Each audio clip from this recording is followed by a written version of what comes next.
তো দুপুরবেলা খাওয়া দাওয়া করতে বসে পড়েছি। আজকে দুপুরে হচ্ছে গরম গরম ভাত। আজকে যেহেতু শনিবার সেরকম কিছু রান্না করিনি। আর এখানে হচ্ছে এই যে গন্ধরাজ লেবু, সঙ্গে আছে পটল ভাজা, আছে হচ্ছে আলু ভাজা, আর এখানে হচ্ছে এই যে কচুরলতি ভাজা, একদম কালো জিরা ফোড়ন দিয়ে কাঁচা লঙ্কা চিড়ে দিয়ে ভাজা করেছি। কচুরলতি ভাজা আর সঙ্গে হচ্ছে গন্ধরাজ লেবু, আর হচ্ছে এখানে আছে পাঁপড় ভাজা, আর হচ্ছে এই যে টক দই, এই যে রেড কাউয়ের টক দই।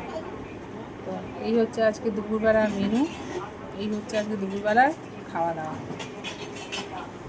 কচুরলতিটা একটু পেঁয়াজ টিয়াজ দিয়ে ভাজা করলে হতো, কিন্তু যেহেতু আজকে শনিবার আমাদের নিরামিষ, পেঁয়াজ দেওয়া যাবে না। আর চোখের মধ্যে একটা চুলচুলি গেল, নিরামিষও খাবো। আর ঝাল হয়েছে, লঙ্কাগুলো খুব ঝাল। তো চলো বন্ধুরা খাওয়া দাওয়া করে নিই।